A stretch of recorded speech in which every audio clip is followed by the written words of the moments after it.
Hello UPSC aspirants, welcome to my channel UPSC Musings. My name is Jiten and in today's video we are going to discuss about the tricks.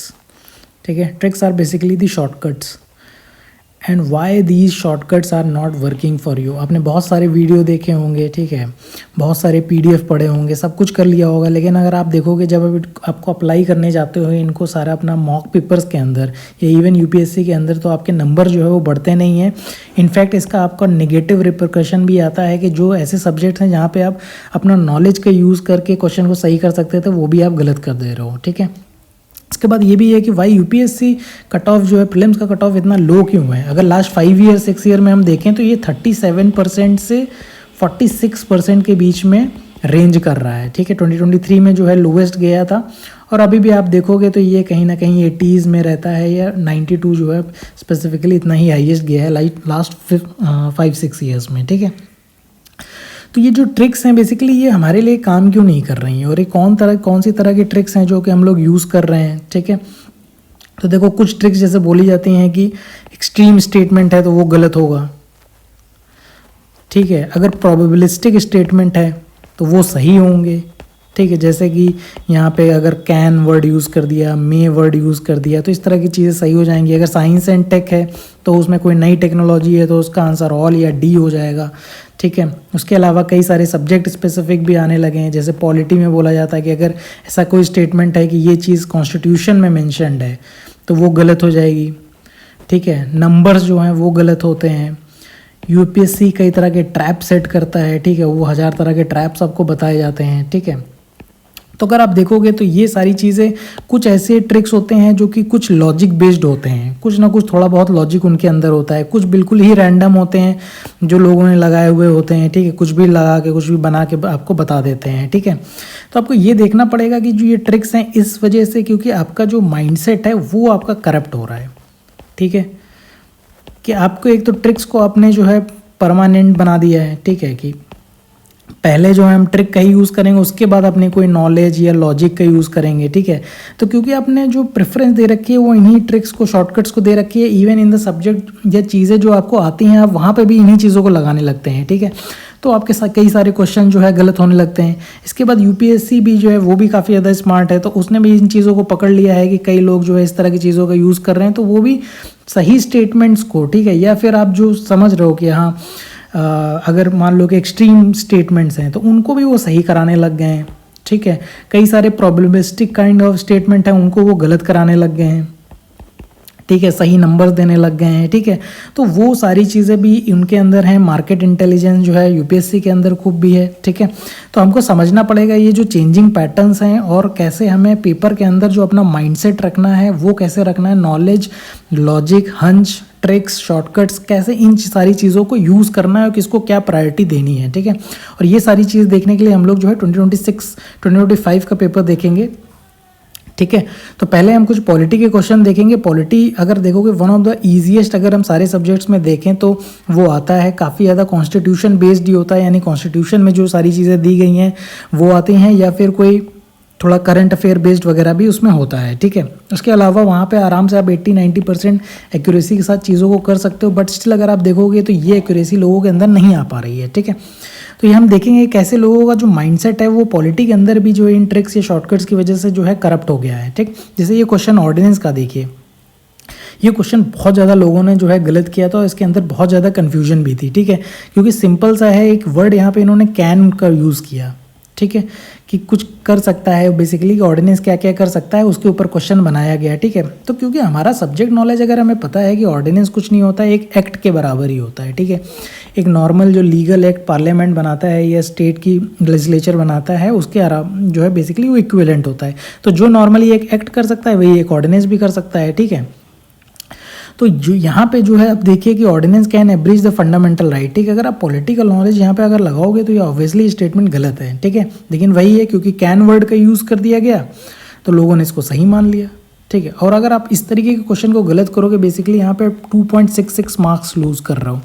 और इस तरह के paper जहाँ पे हमने already देखा कि जो आपका कट ऑफ है वो कहीं ना कहीं आपका जो है 44% गया है. ठीक है, तो उस तरह के पेपर में अगर आप इस तरह की गलती करोगे तो आपका जो क्लियर करना है, आपको पेपर को क्लियर करना बहुत ही मुश्किल हो जाता है. ठीक है, इसके आगे आ जाते हैं, जैसे ये क्वेश्चन उन्होंने पूछा गया था, ठीक है। तो ये थोड़ा सा पोस्ट इंडिपेंडेंस पे उन्होंने क्वेश्चन डाला है, ठीक है।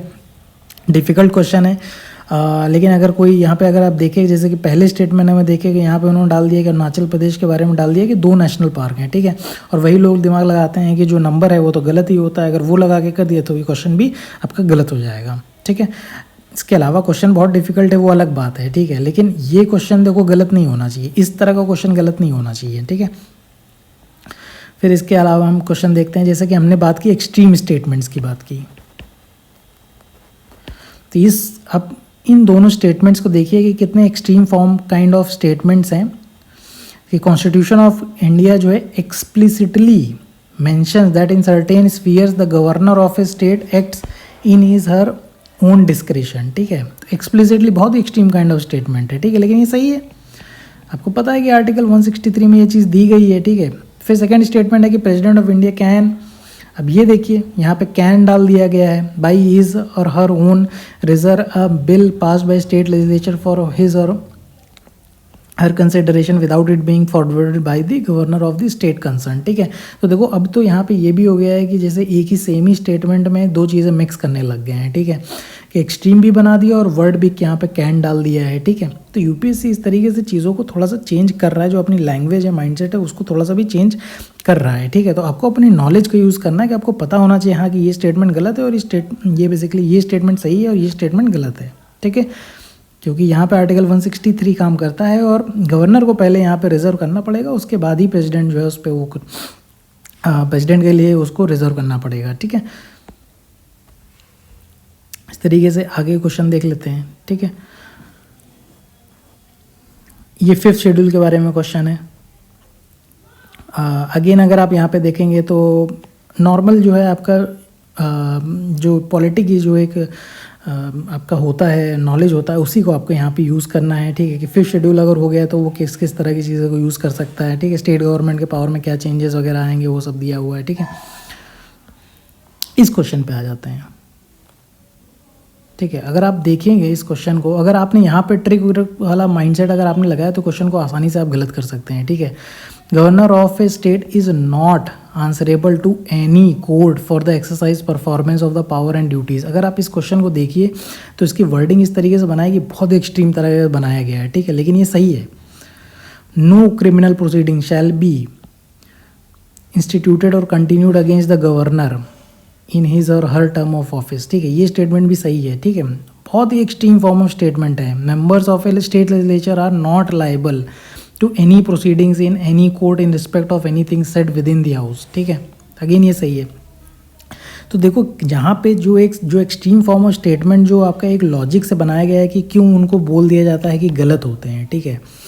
तो कोई भी देखो, कोई सब्जेक्ट मैटर अगर आपका जैसे इन्वायरमेंट है, ठीक है, ये साइंस एंड टेक है, ठीक है, तो वहाँ पे ये एक्सट्रीम फॉर्म वाली जो चीज़ें होती हैं वो काफ़ी ज़्यादा काम कर जाती हैं। लेकिन अगर इकोनॉमी है, अगर आपका पॉलिटी है, जहाँ पे जो सब्जेक्ट मैटर ऐसे होते हैं जहाँ पे कई सारी चीज़ें जो होती हैं फिक्स होती हैं, ठीक है, कि हाँ ये चीज़ सिर्फ प्रेसिडेंट ही कर सकता है, तो हो सकता है बहुत ऐसी सारी चीज़ें हों जो सिर्फ प्रेसिडेंट ही कर सकता है, जो पार्लियामेंट ही कर सकती है, तो वह है तो एक्सट्रीम फॉर्म लेकिन सही होगा।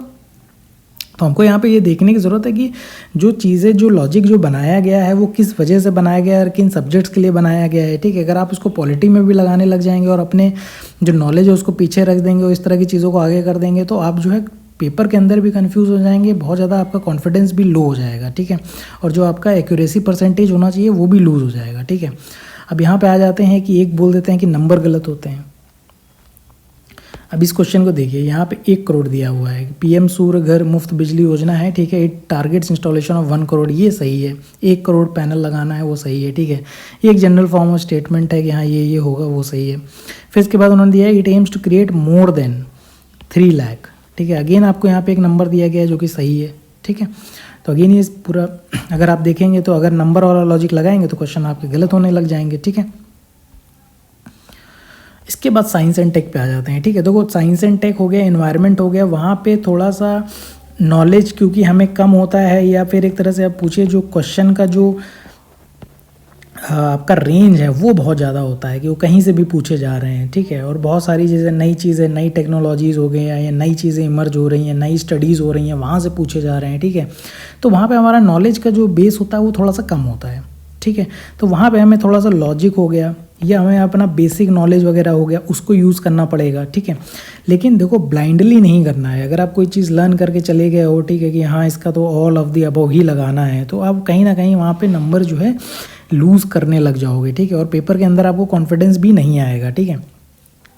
जैसे ये क्वेश्चन में पूछा गया how many of the above are the alternative power train vehicles, ठीक है। तो देखो ऐसा है कि हमें सारी चीज़ें नहीं पता होंगी, लेकिन अगर पूछा गया है ऑल्टरनेटिव पूछा गया तो एटलीस्ट ये तो पता होना चाहिए कि मेन स्ट्रीम क्या है, ठीक है। तो जो हमारे आइस इंजन होते हैं यानी कि इंटरनल जो कंबस्टेबल इंजन होते हैं वो बेसिकली हमारा मेन स्ट्रीम है, उसके अलावा जो भी होगा वो हमारा ऑल्टरनेटिव हो जाएगा, ठीक है। तो उसके बेसिस में आप लगा सकते हो, ठीक है। इसके अलावा जैसे यूएवीज के ऊपर क्वेश्चन पूछा गया तो यहाँ पे भी देखो आंसर डी था, ठीक है। इन्होंने बोल दिया कि all type of UAVs can do, ठीक है। देखो अब वही है कि यहाँ पे ये लोग एक्सट्रीम वाली चीज़ को जो है प्रोबेबिलिस्टिक वाली चीज़ के साथ जो है मिक्स कर दे रहे हैं, ठीक है। तो थोड़ा सा आपको अपने यूएवीज की जो नॉलेज है, ठीक है, सारी चीज़ें नहीं पता होंगी लेकिन थोड़ा सा इमेजिन तो कर ही सकते हैं कि हम लोग की यूएवीज जो है किस किस तरह की होती हैं। तो इजी क्वेश्चन था। देखो यहाँ पे भी देखो वही है कि सारा जो है यहाँ नन हो जाएगा, ठीक है। यहाँ पे आपका ऑल 3 हो जाएगा, तो वो ट्रिक आपकी यहाँ ये शॉर्टकट जो है काम कर रहा है। लेकिन यहाँ पे आ जाइए, अब यहाँ पे क्वेश्चन बना दिया कि how many of the usually makeup the battery cathode, ठीक है। यूजली इसलिए देखो एग्जामिनर ने डाल दिया, ठीक है। तो कैथोड वाली यहाँ पे जो है चीज़ उन्होंने पूछ ली, यहाँ पे ग्रेफाइट नहीं होता है, तो आपका जो ऑल वाला जो चीज़ है वो यहाँ पे काम नहीं करेगी, ठीक है। यहाँ पे पूछ लिया कि how many of them contain plastic, ठीक। तो सारी चीज़ें हैं, तो यहाँ पे थोड़ा सा मेरा कहने का मतलब ये कि आप ज़रूर सोचिए चीज़ों को, ठीक है। जैसे प्लास्टिक क्या होती है, बहुत एक वाइड रेंजिंग मटेरियल होता है, ठीक है। डिफरेंट काइंड ऑफ प्लास्टिक्स होते हैं, ठीक है। तो वैसे देखा जाए तो कार टायर्स वगैरह होते हैं वो रबड़ मेन उनका कॉन्स्टिट्यूएंट वगैरह रबर होगा, लेकिन उसमें भी जो रबर्स होते हैं उसमें भी जो है प्लास्टिक वगैरह जो है डिफरेंट काइंड ऑफ रबर्स होते हैं, ठीक है। तो उसमें कुछ सिंथेटिक रबर्स वगैरह भी होते हैं जो कि प्लास्टिक जो होते हैं उसके साथ मिक्स किए जाते हैं, ठीक है। जैसे ब्यूना एस होता है, ब्यूना एन होता है, ठीक है। तो हो सकता है आपको पता ना हो सारी चीज़ें, उतना नॉलेज ना हो, तो यहाँ पे थोड़ा सा शॉर्टकट्स या लॉजिक्स को यूज़ करना पड़ेगा, लेकिन ब्लाइंडली मत कीजिए, ठीक है। फिर यहाँ पे जो है कोल गैसिफिकेशन टेक्नोलॉजी के जो है क्वेश्चन की बात की गई है, तो अगेन सभी ने वही है कि ऑल 3 जो है दिमाग लगा के लगा दिया, ठीक है। जबकि यहाँ पे नाइट्रोग्लिसरीन वगैरह ये जो है बेसिकली क्योंकि एक्सप्लोजिव वगैरह होता है तो नहीं है, ठीक है। जबकि कैन वगैरह सब कुछ यूज़ किया गया है, लेकिन आंसर जो है आपका 2 ही है यहाँ पे। तो अगेन आपका ऑल वाला जो लॉजिक है वो काम नहीं कर रहा है। इस तरीके से आप 2024 के भी क्वेश्चंस को अगर आप साइंस एंड टेक के क्वेश्चंस को देखेंगे जाके, तो वहाँ पे भी ऑल वाला लॉजिक हर जगह काम नहीं कर रहा था, ठीक है। तो एग्ज़ाम हॉल के अंदर सिर्फ जो है ब्लाइंडली मत सोचिए, बिल्कुल जो है लगा दीजिए कि एटलीस्ट अगर आपको आता है तो नॉलेज पे ज़रूर ट्रस्ट कीजिए। अगर नहीं आता है तो अलग बात है, ठीक है। लेकिन अगर आपको आता है तो आप अपने नॉलेज पे ज़रूर ट्रस्ट कीजिए, उसके बाद इस तरह के शॉर्टकट्स वगैरह को यूज़ कीजिए। इसके बाद एक बहुत शॉर्टकट चलता है कि बताते हैं कि यूपीएससी जो है वो स्वैप कर देता है स्टेटमेंट्स को या चीज़ों को जो है स्वैप कर देता है। लेकिन मुझे आप एक बताइए कि वो अगर यूपीएससी दे रहा है, बहुत सारे स्टेटमेंट देता है, लगभग पेपर के अंदर कहीं वो 200 से 300 टाइप क्वेश्चन वही होते हैं, लेकिन एक क्वेश्चन के अंदर 2-3 इस तरीके के स्टेटमेंट्स होते हैं, तो 200-300 स्टेटमेंट्स वो दे रहा है, ठीक है। तो ऑब्वियसली कुछ सही होंगे और कुछ गलत होंगे, तो कहीं ना कहीं वो गलत करने के लिए कुछ क्वेश्चंस में स्वैप वगैरह करता है। लेकिन इसको पहचानने के लिए भी मुझे अपना नॉलेज जो है उसको यूज़ करना पड़ेगा। विदाउट डूइंग दिस अगर आप करोगे पेपर के अंदर, क्योंकि आप फिर तो सारी ही चीज़ों पे शॉर्टकट और अनश्योर हो जाओगे, ठीक है। तो इसलिए थोड़ा सा अपने नॉलेज और लॉजिक का आप यूज़ करिए। ये 2 क्वेश्चन मैं इसलिए दिखा रहा हूँ क्योंकि एक क्वेश्चन में अगर आप देखेंगे तो वहाँ पर उन्होंने स्वैप किया है। इस क्वेश्चन में अगर आप देखेंगे तो रिजर्व बैंक ऑफ इंडिया को दिया गया है कि mandate all the listed companies in India to submit a BRSR, ठीक है, business responsibility and sustainability report. तो नॉलेज का अगर वही है कि नॉलेज अगर आपको पता है कि यहाँ लिस्टेड कंपनीज वगैरह की बात कर रहा है तो वो RBI नहीं होगा जबकि सेबी होगा, ठीक है। क्योंकि सेबी जो है वो रेगुलेटर होता है लिस्टेड कंपनीज़ का। जो RBI होता है वो सिर्फ बैंकिंग है, बैंकिंग रिलेटेड जो भी कंपनीज वगैरह होते हैं उनको रेगुलेट करता है, ठीक है, इन इंडिया। तो यहाँ पे स्वैप जरूर किया गया, लेकिन उसके लिए आपको नॉलेज पता होना चाहिए, ठीक है। जैसे इस तरीके ये क्वेश्चन देखिए, यहाँ पे उसने बॉन्ड होल्डर्स और स्टॉक होल्डर्स दोनों की बात की गई है, ठीक है। बॉन्ड होल्डर्स भी हैं, स्टॉक होल्डर्स भी हैं। तो अगर आप यहाँ पे देखेंगे तो इसका आंसर ए है, ठीक है, कि as regards returns from an investment in a company generally bond holders are considered to be relatively at lower risk than stock holders, ठीक है। तो अगर आप कोई ट्रिक वाला अगर दिमाग लगाओगे तो हो सकता है आपका दिमाग चलने लग जाए कि नहीं, कि हो सकता है कि बॉन्ड होल्डर की जगह इसने स्टॉक होल्डर कर दिया, स्टॉक होल्डर की जगह इसने बॉन्ड होल्डर कर दिया है, ठीक है। हालांकि ये स्टेटमेंट तो सही होना, उसमें कोई वो नहीं है। इस तरह के क्वेश्चन में इन दो स्टेटमेंट्स को ही देखना होता है, ठीक है। तो लेकिन दिमाग हम यहाँ पे जरूर लगा सकते हैं कि भाई बॉन्ड होल्डर और स्टॉक होल्डर को हो सकता है कि उसने जो है स्वैप कर दिया हो। अब किया है नहीं किया ये कैसे पता चलेगा? तो ये आपका अगर नॉलेज नहीं है, ठीक है, अगर आपने थोड़ा सा इंसॉल्वेंसी या बैंकरप्सी के बारे में आपको नहीं पता है, ठीक है, इंसॉल्वेंसी बैंकरप्सी जो हमारा एक्ट है, बोर्ड है, उसके बारे में आपको नहीं पता है, तो फिर ये क्वेश्चन आपको सॉल्व करना थोड़ा सा मुश्किल हो जाएगा, ठीक है। तो आपको नॉलेज का यूज़ करना पड़ेगा। और मैं ये कह रहा हूँ कि अगर आपको उस चीज़ के बारे में नॉलेज है तो नॉलेज पे ज़रूर रिलाई कीजिए। अगर नॉलेज नहीं है तो अलग बात हो जाती है कि इस तरह की कुछ चीज़ों का आप यूज़ कर रहे हो, ठीक है। But without using your knowledge, और अगर आपको नॉलेज था और आपने यूज़ नहीं किया और क्वेश्चन आपसे गलत हो गया, then it will be a very difficult task कि आप बहुत इस तरह के क्वेश्चंस को गलत कर दोगे और आप ओवरऑल ये देखोगे कि आपके नंबर जो है ना वो बढ़ नहीं रहे हैं, ठीक है। और नंबर ना बढ़ने का रीज़न जो है वो यही है कि हम अपने एक कंसिस्टेंट माइंडसेट के साथ नहीं चल पा रहे हैं, ठीक है। किस चीज़ को हमें ऊपर रखना है, किस चीज़ को हमें नीचे रखना है, तो हमेशा याद रखिए कि अपना जो नॉलेज है उसको ऊपर रखिए, उसके बाद अपने लॉजिक को ऊपर रखिए, ठीक है। उसके बाद इस तरह के किसी शॉर्टकट्स वगैरह को ऊपर रखिए, ठीक है। अगर कोई हंच वगैरह है तो भी आप उसको कर सकते हैं, ठीक है। कई बार ये जो ट्रिक्स या शॉर्टकट्स होते हैं ये लॉजिक बेस्ड भी होते हैं, ठीक है, या हम कुछ अपने नॉलेज का यूज़ करके भी हम इनको यूज़ कर सकते हैं, ठीक है। जैसे इसके पहले भी अगर आप देखेंगे तो यहाँ पे एक क्वेश्चन था, ये ऑर्गेनाइजेशन और यूनियन मिनिस्ट्री का था, ठीक है। जनरली जो है यूपीएससी जो है बोलते हैं कि वो स्वैप कर देता है, ठीक है, लेकिन कहाँ पे कैसे स्वैप कर दे रहा है, कितनों को स्वैप कर रहा है? यहाँ पे तो 3 दिए हुए हैं, ठीक है, हालांकि उसने तीनों को ही स्वैप कर दिया है, ठीक है। लेकिन किसको किया है किसको नहीं किया है, तो अगर आपको नॉलेज नहीं है थोड़ा सा, ठीक है, जैसे ministry of commerce and industry है, ये ट्रेड को देखता है, ठीक है, तो वहाँ से आपको समझ में आएगा कि ये ट्रेड वाली चीज़ यहाँ पे उसने दे रखी है, ठीक है। ऑटोमोटिव बोर्ड जैसे दे रखा है, तो ये मिनिस्ट्री ऑफ हैवी इंडस्ट्रीज जो है ये ऑटोमोटिव वाली जो इंडस्ट्री है उसको देखती है, जैसे कि नई स्कीम्स वगैरह हैं, पीएमई ड्राइव वगैरह है, तो यही मिनिस्ट्री देख रही है, ठीक है। तो वहाँ से अगर आपको आइडिया लगेगा कि यहाँ पे भी स्वैप कर दिया गया है, ठीक है, तो फिर समझ में आ जाता है कि ये सारे ही स्वैप कर दिए गए हैं, ठीक है। तो यानी कुछ तो आइडिया होना चाहिए। अगर बिना आइडिया के है आप क्वेश्चन को कर रहे हैं और मान लिया कि स्वैप कर दिया है, तो भाई आप एक क्वेश्चन तो गलत कर दोगे, लेकिन उसी के साथ साथ आप 3-4 क्वेश्चन, यहाँ पे एक क्वेश्चन तो सही कर दोगे लेकिन 3-4 क्वेश्चन आप इसी तरीके के आप गलत भी कर दोगे, ठीक है। और ये चीज़ आपको रियलाइज़ करना ज़रूरी है कि ओवरऑल 100 क्वेश्चन में आप कैसा कर रहे हो। ये नहीं कि आपने 1-2 क्वेश्चन इस तरह के ट्रिक लगा के यूज़ कर, मतलब ये सही कर दिए हैं, तो आप ओवरऑल कैसा परफॉर्म कर रहे हो इस चीज़ में, ये आपको देखने की ज़रूरत है, ठीक है। तो इस तरीके से अगर ये वीडियो आपको अच्छा लगा हो तो इसको लाइक कीजिए, शेयर कीजिए, चैनल को आप सब्सक्राइब कर सकते हैं, ठीक है। और अगर आपको मेरे साथ कनेक्ट करना है तो @musings आप टीजी में टेलीग्राम पे जाके आप टाइप करेंगे तो आप मेरे साथ कनेक्ट हो सकेंगे, ठीक है। Thank you everyone. तो अगर अच्छा लगा हो तो इसको लाइक कीजिएगा और शेयर कीजिएगा, चैनल को सब्सक्राइब कर सकते हैं।